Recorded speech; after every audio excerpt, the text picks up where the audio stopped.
Halo teman-teman, kembali lagi bersama saya Radika Gilang dalam Official RGBS ya. Kali ini kita bakal bahas episode kedua untuk belajar investasi, yaitu reksadana versus saham. Mana yang lebih baik, mana yang lebih bagus. Yuk simak video ini sampai habis. Dan buat teman-teman yang belum subscribe channel ini, dimohon untuk subscribe untuk mendukung perkembangan channel ini. Dan buat teman-teman yang mau bergabung di channel Telegram saya, bisa klik link di deskripsi, oke? Langsung saja kita bahas reksadana versus saham.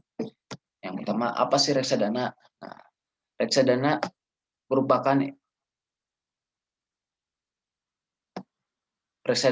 instrumen investasi di mana dana dari beberapa investor dikumpulkan lalu dikelola oleh manajer investasi untuk diinvestasikan ke instrumen investasi yang ada di pasar modal. Jenis-jenis reksadananya apa aja sih? Nah, ada reksadana pasar uang, reksadana obligasi, reksadana pendapatan tetap, reksadana syariah, reksadana campuran, dan lain-lain. Dan tempat belinya di mana sih? Nah, secara online kalian bisa membeli reksadana di aplikasi Bibit, Bareksa, iPod Fund, Bukareksa, dan lain-lain, dan Apart lain-lain. Nah, contoh reksadana nih. Ini contoh ya, hanya untuk contoh, bukan ajakan beli. Keputusan beli ada di tangan masing-masing. Nah, jadi di sini ada reksadana pasar uang, yaitu dari produk Manulife dan Nakas 2 untuk 1 year returnnya yaitu 4,72%, drawdown-nya 0,01%, expense rasionya 1,07, dan reksadana pasar uang memiliki tingkat risiko yang relatif rendah. Nah, jenis produknya yaitu reksadana pasar uang dan top holding-nya yaitu 100% ke pasar uang. Jadi uang kita yang diinvestasikan ke reksadana pasar uang akan dialokasikan ke pasar uang semua. Nah, yang kedua ada reksadana obligasi ini. Nah, apa sih reksadana obligasi? Nah, di sini ada Manulife obligasi unggulan kelas A. Nah, di sini ada return per tahunnya yaitu 4,29%, drawdown-nya min 5,5%, expense rasionya 1,64%, jenis produknya obligasi dan tingkat resikonya yang sedang.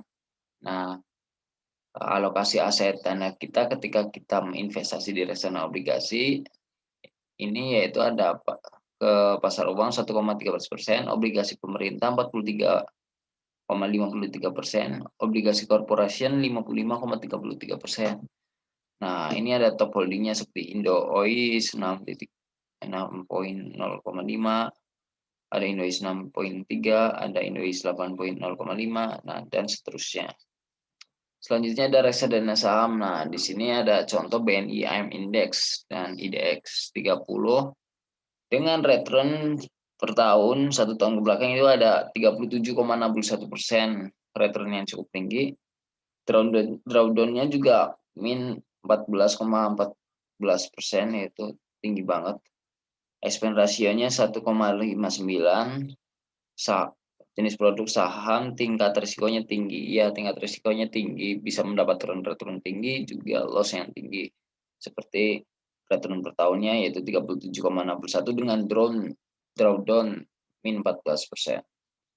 Nah, uang yang kita investasikan ke reksadana saham ini bakal 100% dialokasikan ke saham. Nah, untuk BNI AM Index ini top holdingnya yaitu Kalbe Farma, BCA, Telkom, Serian Pokpen Indonesia, United Traktor, BRI, BNI, Bank Mandiri, Unilever, Astra Internasional. Nah, jadi kalian sebelum membeli reksadana saham bisa cek banget nih top holdingnya apa saja. Jadi biar tahu. Nah, selanjutnya ada reksadana syariah.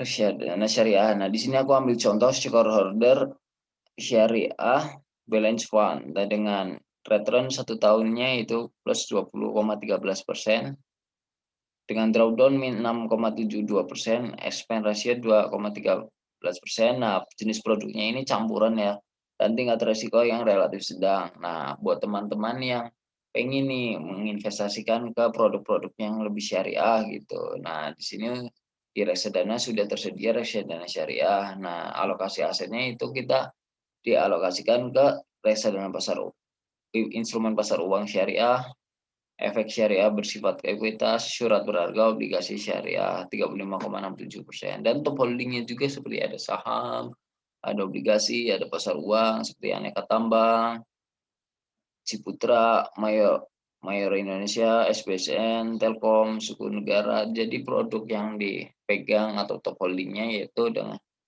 perusahaan atau produk-produk yang berbasis syariah.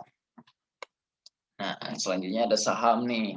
Saham merupakan bukti kepemilikan nilai suatu perusahaan terbuka. Nah, jenis sahamnya ini ada BCA, BCA dari sektor keuangan, ada Antam dari sektor pertambangan, Unilever dari sektor konsumer, Waskita Karya, konstruksi, Astra Agrolestari dari agrikultur, Agung Podomoro dari properti, dan lain-lain. Jumlah saham yang beredar di Indonesia ada 700 saham dengan 12 sektor. Kalian bisa cek di Google sektor apa saja dan semua jenis sahamnya biasanya ada di setiap sekuritas yang kalian pakai. Nah, tempat belinya di mana sih?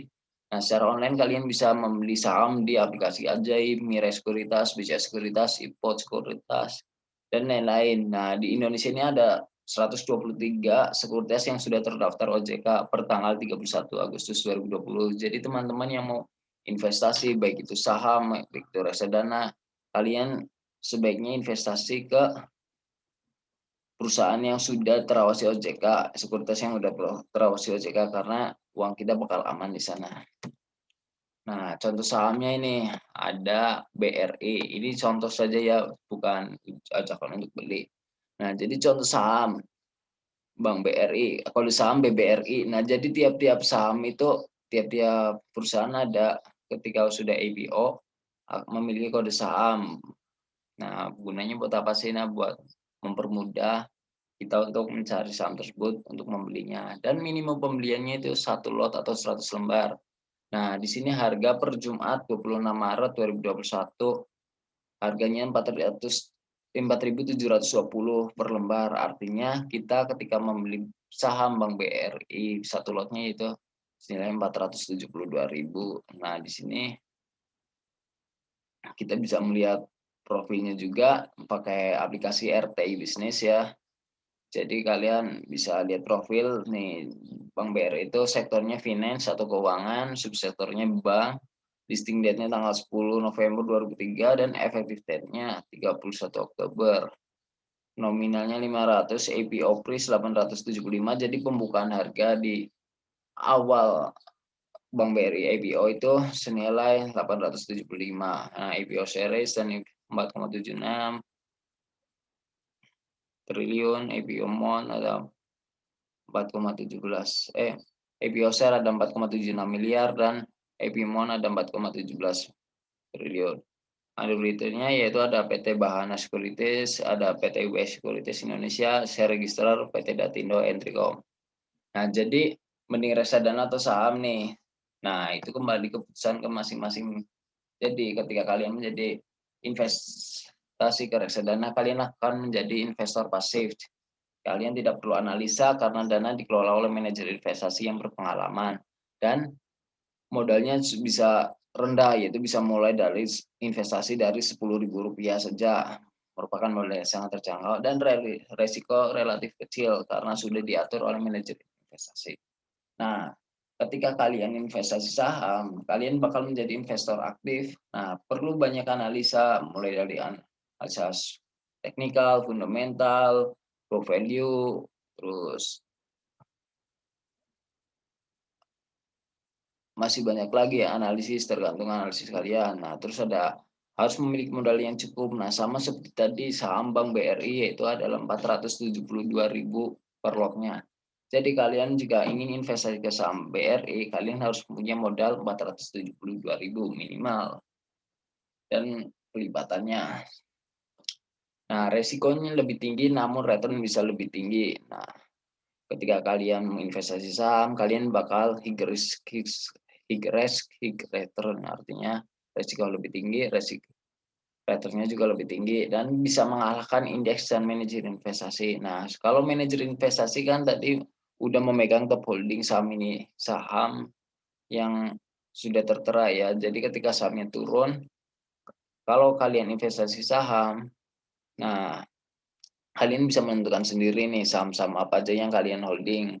Nah, bisa mengalahkan keuntungan dari manajer investasi dan indeks. Tidak ada potongan fee untuk manajer investasi. Nah, mungkin segitu aja video kali ini. Lanjut ke episode berikutnya di minggu depan. Dan buat teman-teman yang belum subscribe, dimohon untuk subscribe. Buat teman-teman yang ingin request konten, kalian bisa komen saja di bawah ini. Terima kasih yang udah bergabung. Nah, kalian bisa memilih nih yang jadi investor reksadana atau investor saham. Nah, saran dari saya, ketika kalian sudah cukup ilmu, sudah punya banyak waktu, kalian terus sudah bisa analisa, kalian investasi saham aja biar mendapat return dan yang lebih tinggi. Tapi jika kalian malas untuk analisa, kalian waktunya sedikit, mending kalian investasi di reksadana aja untuk mengamankan uang dan memperoleh return yang menguntungkan di kemudian hari. Saya Radika Gilang, sampai jumpa di video berikutnya. Terima kasih. Goodbye.